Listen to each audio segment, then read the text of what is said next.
No momento que você chega num estabelecimento comercial para fazer suas compras, você já imaginou que a disposição de tudo que está ali é pensado, é planejado? As cores, a forma com que você percebe o ambiente, faz ou não a diferença na hora de você comprar? Vamos falar um pouco sobre isso no Café Corporativo de hoje. Café Corporativo. Oferecimento Grupo La Rondine. Para nós, cada cliente é único e toda solução é personalizada. Mesa da Duquesa. Locação de materiais para festas e eventos. Camisas Movit. Sonhe, faça, mova-se para a vida. Uptime. Inglês em tempo reduzido com realidade virtual e aumentada.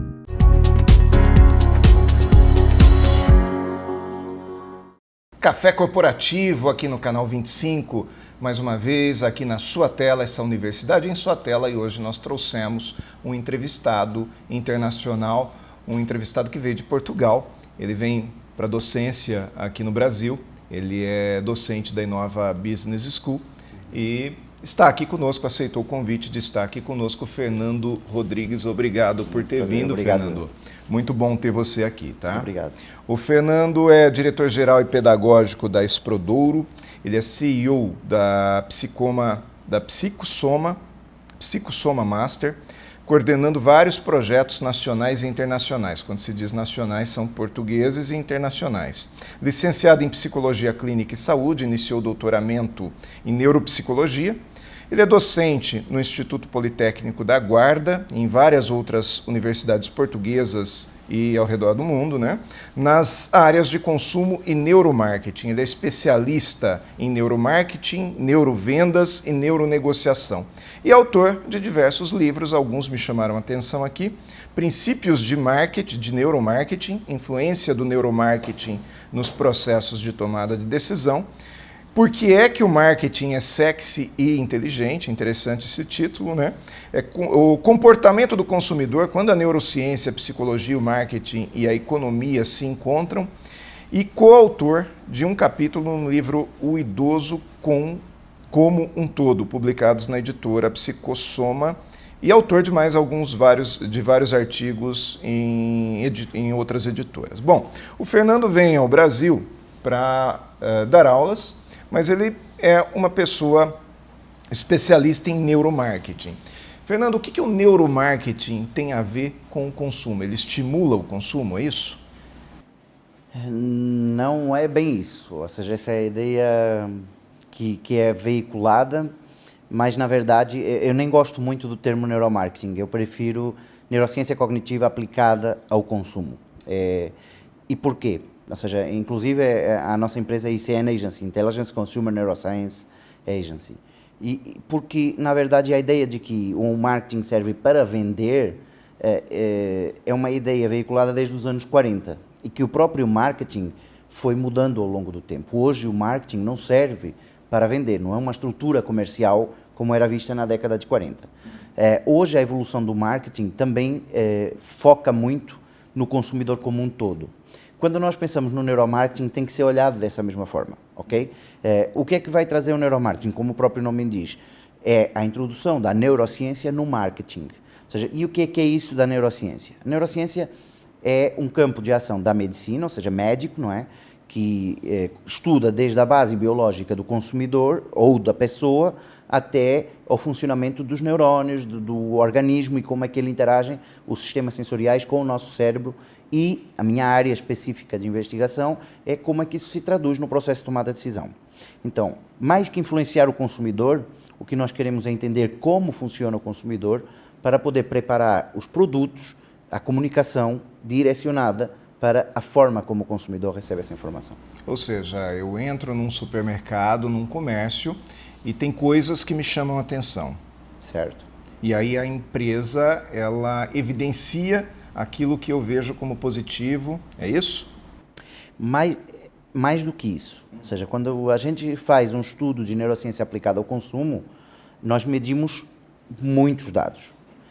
Por exemplo, no Experience Consumer, que é o que você está falando, num supermercado, numa loja, O cliente entra e nós monitorizamos o cliente. Basicamente, ou seja, se o batimento cardíaco dele aumenta, se ele fica mais nervoso e se a transpiração da pele aumenta, que áreas do cérebro ativam, como é que é o comportamento visual dele, para onde é que ele olhou primeiro, quanto tempo demorou olhando, como é que foi esse olhar, se gerou ou não aumento da pupila, que isso indica que há uma relação emocional com o estímulo, e depois, com vários outros estímulos, se tem um aroma, se tem uma luz diferente, se tem uma embalagem. Por exemplo, a gente estuda as embalagens da Danone, por exemplo, que foi um estudo que foi feito a nível mundial. A gente estuda se a embalagem tem a forma correta, se tem o estímulo visual correto. Então, mais do que tentar conhecer o consumidor para empurrar para ele o produto que ele não quer, a ideia da neurociência aplicada ao consumo é entender o consumidor para ajudar a marca a produzir a melhor embalagem para o consumidor, o melhor produto para o consumidor e a loja no melhor layout possível para o consumidor. Ou seja, o que você está dizendo é que o papel da neurociência é adaptar o produto àquilo que o consumidor realmente mais deseja. Produto e loja. E loja. Ou seja, a ideia não é vender ao cliente, é proporcionar que ele queira comprar. Sim. Ou seja, é fazer uma coisa que realmente encaixa na necessidade, na vontade, no desejo desse cliente. Essa discussão é interessante porque vai levar um pouco aos primórdios do marketing, não é? A necessidade e o desejo são conceitos que, na verdade, do ponto de vista biológico, são muito pouco importantes na nossa avaliação. Mais do que necessidade e desejo, nós preferimos medir a motivação, o goal driven para o consumo, não é? Ou seja, será que o cliente está motivado? Está orientado para comprar algo? Para nós é muito fácil aumentar vendas de uma empresa. E todo mundo, quando a gente aumenta vendas, pensa que a gente se foca nas vendas. Ou seja, não foca, a gente foca no cliente, foca no consumidor. E quando você tem um consumidor que você imagina que gosta de café, a gente tem um estudo grande com a Delta Cafés em Portugal, que vem fazendo desde 2012, que vamos evoluindo, que culminou, inclusive, numa técnica de extração de café. Ou seja, nós... Quando, por exemplo, a Nespresso está focada no desenvolvimento de novas cápsulas, no desenvolvimento do metal, do alumínio, tudo mais, nós esquecemos todo esse mindset e focamos todo o mindset no desenvolvimento da propriedade do café. Por quê? Porque nós entendemos que o consumidor quer determinadas características num café. Então, foi criado um Coffee Codex. Ou seja, então o que é que nesse momento tem a Delta? Só para dar um exemplo. Sim. Tem toda uma categorização de cada blend de café, que características é que ele tem e que tipo de consumidor é que gosta desse tipo de café. Então, é muito mais fácil eles agora comunicarem esse café para esse consumidor e desenvolver mais cafés com essa característica de acordo com o volume de vendas que tem. Então, tudo mudou. Em vez de haver um desenvolvimento de produto e depois tem um time comercial que tenta vender, não é?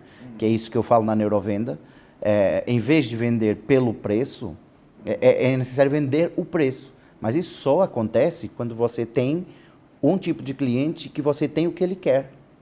Então, ele não se importa de pagar mais por esse produto.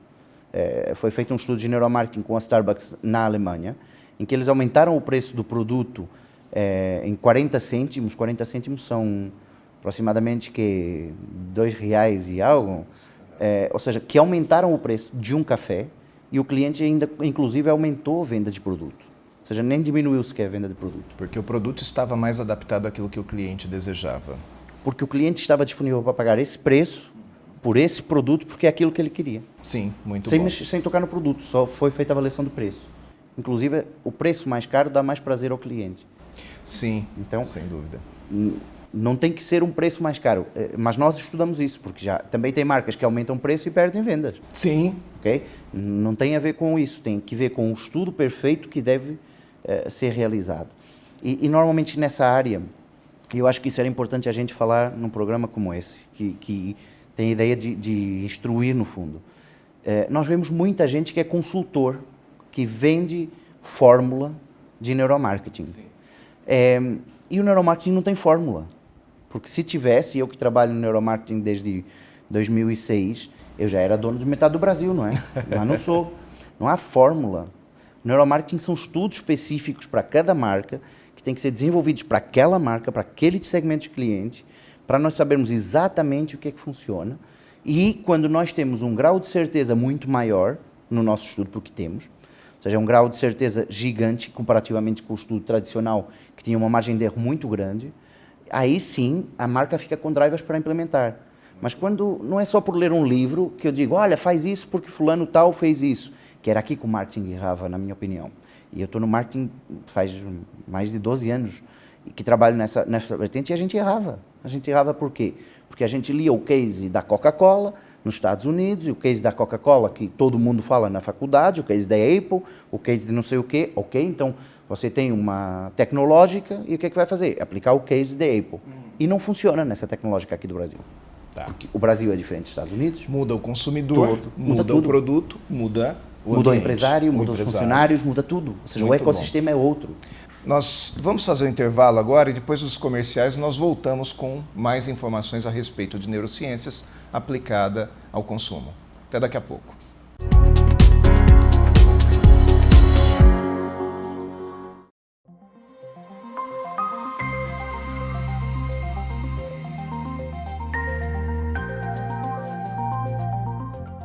Não adianta eu achar que por ter a tecnologia por si só, ela vai resolver o meu problema, ela vai ocasionar isso tudo que a gente sabe que são os benefícios que o AVR pode trazer.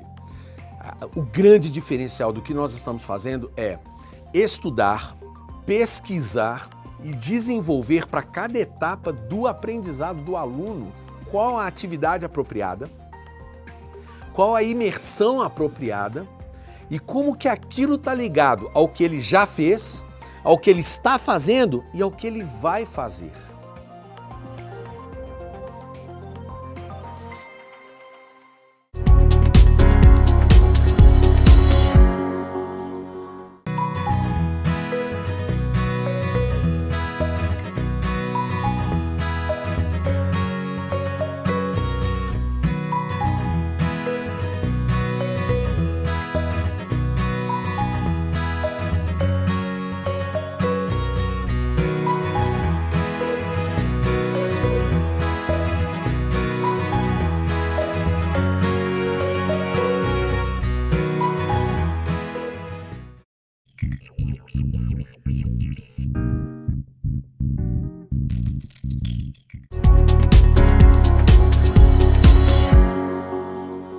De volta ao segundo bloco do Café Corporativo com o Fernando Rodrigues. Fernando, nós falávamos agora há pouco a respeito da forma com que a neurociência é aplicada para transformar o produto, o comércio, enfim, o varejo de uma forma geral, naquilo que o consumidor realmente quer, ou gosta, ou precisa. Desde quando que isso vem mudando? Que você também falava lá do início do marketing nos anos 40, que ele tinha uma visão mais engessada. Quando que isso começou a mudar e por quê? Há uma evolução muito grande do marketing nos últimos 10 anos. Ou seja, o próprio Philip Kotler, que falava do marketing como orientado para a venda, para a vertente comercial, a necessidade e o desejo que você falou, não é? Que vai ser um pouco trabalhada por ele. O Philip Kotler, em 2018, foi o coordenador de um livro que se chama Neuroscience, ou seja, Cognitive Neuroscience Applied to Marketing. E esse consumo, não é? Que cada vez mais é visto pela neurociência, nós hoje temos como interesse a predição do que é que o consumidor quer. Não é? Ou seja, hoje não interessa tanto vender o produto, interessa antecipar o que é que o consumidor vai querer e a empresa produzir o que o consumidor vai querer comprar. Por quê? Porque já entendemos que evangelizar um consumidor é mais econômico e muito mais eficaz do que tentar vender. Não é? 20% do custo de faturamento de uma empresa normalmente é dedicado para vender produto. Ou seja, é muito grande. A estrutura comercial consome muito recurso. Então, o que é preferível? Eu ter algo que o cliente quer comprar do que ter algo e depois ter que vender para o cliente. E com isso eu fidelizo esse cliente. Muito mais, porque o que falávamos da Apple, das grandes marcas que você conhece com essa fidelização, tem que ver com essa estratégia de que é o cliente que quer e a marca só vai atrás. Ou seja, é muito ao contrário de todos os outros mindsets que eles não comunicam a produção e desenvolvimento IDT, tecnológico, com o marketing. E aí, agora tudo comunica, não é? Eu lembro de uma época onde se treinava o vendedor para ser um vendedor pitbull, né? É um termo que se usa muito aqui no Brasil ainda.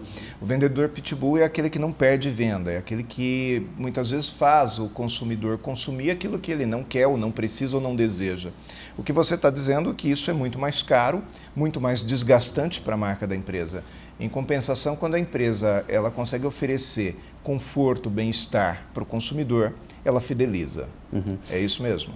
É isso mesmo. Eu vi um artigo no diário aqui de São Paulo, não lembro qual era o jornal, e estava lendo o interessante, que é o consumidor, no dia das promoções, 40% ainda preferem ir na loja. Ou seja, veja como é que muda o mindset. 40% ainda preferem ir na loja, quer dizer que os outros 60% já não. Sim. Já compram online. Ou seja, já estão num ambiente completamente descontrolado do pitbull, não é? Então, sim, o pitbull, como você chama, não é?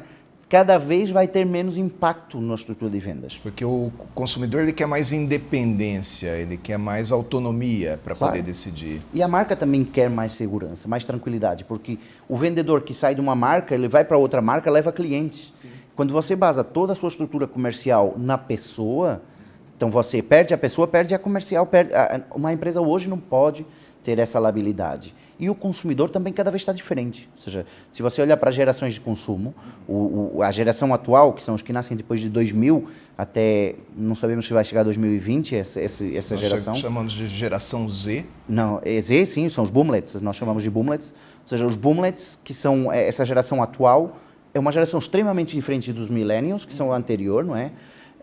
E são já muito mais egoístas, são muito mais desapegados das marcas, são muito mais voláteis no produto, mas são extremamente exigentes. Sim. Então, ao contrário do que pensam as pessoas que eles não gostam de marca, qualquer coisa serve, não é verdade. Eles querem algo muito bom por um preço justo, nem sequer procuram mais econômico. Eles não querem só a marca, como Não. foi o caso dos millennials, dos X. Isso. A Eram brand marca... lovers. Exato. Hoje não, eles querem qualidade também, né? Exatamente. E conforto na hora de comprar, né? Então, a neurociência ela também pode ser desenvolvida para o consumo online, não somente para a loja física. Para tudo o que toca com o consumidor. Sim. A gente tem estudos de neurociência feitos com política, tem estudos feitos com regiões de territórios, tem estudos feitos, a gente já fez algumas marcas de territórios, por exemplo, tem estudos feitos com varejo, tem estudos feitos com marca de gás aqui no Brasil, por exemplo, tem feito estudos com produto, com experience shopping, que se eu dissesse para você, ou seja, quem é que tem mais a ganhar com isso? Eu acho que essa é uma das informações que pode ser interessante. Quem é que tem mais a ganhar com o consumidor fazer esse estudo? Varejo e hotelaria, ou seja, hotelaria de hotéis, restauração. Por quê? Porque nós conseguimos analisar o detalhe de uma plenitude de estímulos muito grande. Mas o que é um estímulo? É um site online, é uma embalagem, é um cartaz, é uma publicidade, é um comercial de TV. Tudo isso é um estímulo que nós já analisamos como é que o consumidor reage a isso tudo. E uma pergunta com uma resposta um tanto rápida em função do nosso tempo. Muda muita coisa da Europa para a América? Muda muita coisa, por exemplo, entre os estados brasileiros? Você que atua também em Manaus, entre Manaus e São Paulo, existe uma diferença do consumidor, daquilo que o consumidor aceita? Gigante. Então, Gigante. se eu tenho um produto, eu não posso utilizar esse produto com a mesma técnica de venda em qualquer lugar do Brasil. Não pode. O exemplo, a gente fez um estudo em Manaus com uma marca grande de Manaus de varejo, que é a Bemol. Vende produto do tipo Casa Bahia, ou seja, e lá eles têm um mercado gigante, têm um brand lover gigante, mas o povo manauara não aceitou o tipo de estímulos que nós estudamos, por exemplo, em São Paulo, que seriam interessantes. Lá eles não aceitaram. Então é por isso que existe uma empresa que vai muito bem, por exemplo, em São Paulo, em Brasília, e vai mal no Sul ou vai mal no Nordeste. Por exemplo, a Casa Bahia, que é concorrência nacional ou líder de mercado nacional, lá em Manaus não consegue penetrar no mercado. Não penetra. Entende? Ou seja, por quê? Porque o consumidor quer coisas diferentes, se comporta de forma diferente e a forma de processar a informação e recompensa é diferente. Fernando, está muito bom o nosso papo. Eu vou fazer a gentileza do nosso patrocinador, vou te entregar um brinde, mas eu já te chamo já para voltar no terceiro bloco, Não estava combinado, mas eu vou pedir para você ficar um pouquinho mais conosco para a gente encerrar o programa, tá? Por hora, eu quero te entregar aqui uma camisa do nosso patrocinador, da Movit, uma camisa muito bonita. Eu sou fã dessa marca. E você leva para Portugal e tenho certeza que os europeus vão invejar aí a sua camisa nova, tá? Você vai Muito receber obrigado. também um óculos de realidade virtual da Uptime, que vai ser entregue para você lá no seu endereço, tá? Até porque tem a Uptime em Portugal, lá pertinho de você. Eles vão enviar um óculos de realidade virtual. E eu já peço para você aguardar um pouquinho que nós voltamos para o Mais Cafeína com o Fernando Rodrigues. Até daqui a pouco.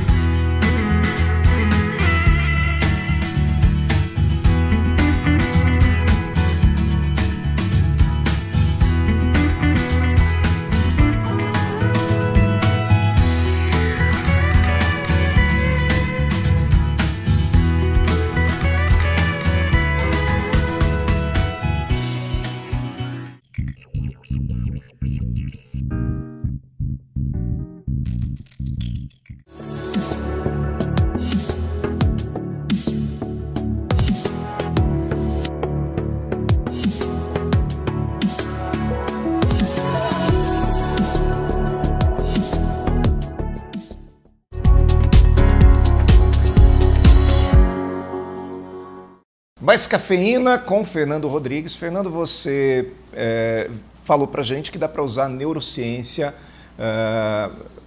através do recurso da realidade virtual, né? Um dos nossos patrocinadores é a Uptime, que ensina inglês através da realidade virtual. Usa recursos de realidade virtual e aumentada para ensinar um idioma para uma pessoa. Como que isso também pode ser usado no consumo? Isso é usado no consumo, por exemplo, quando tem uma cadeia de loja de varejo, que tem várias lojas e que não quer ainda investir na mudança do layout da loja, por exemplo. Então, nós desenhamos a loja em realidade virtual e os consumidores são estudados com realidade virtual.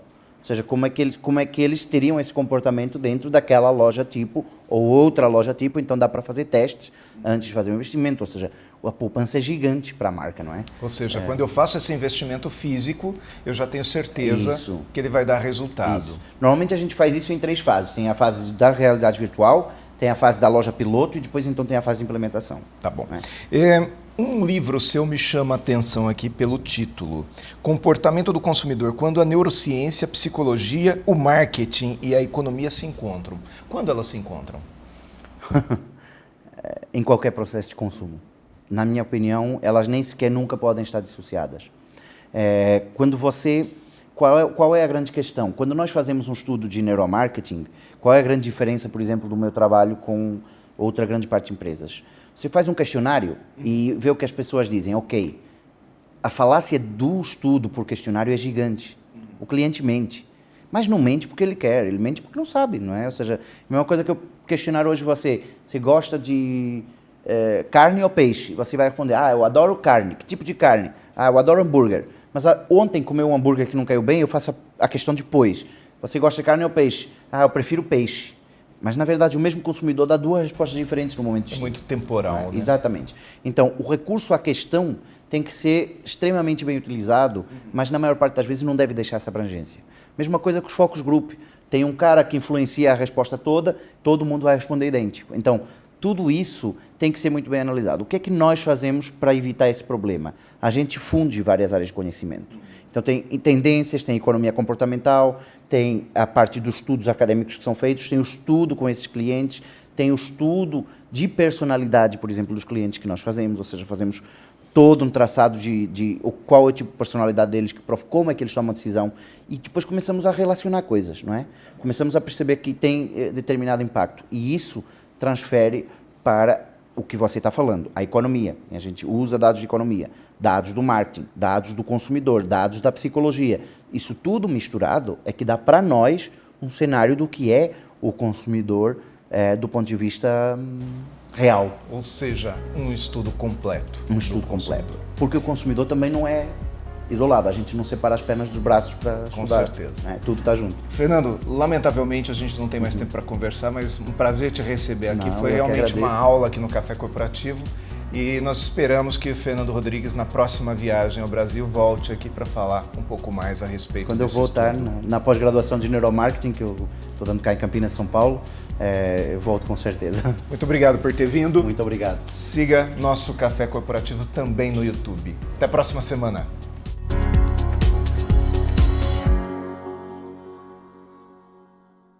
Café Corporativo. Oferecimento Grupo La Rondine. Para nós, cada cliente é único e toda solução é personalizada. Mesa da Duquesa. Locação de materiais para festas e eventos. Camisas Move-te. Sonhe, faça, mova-se para a vida. Uptime. Inglês em tempo reduzido com realidade virtual e aumentada.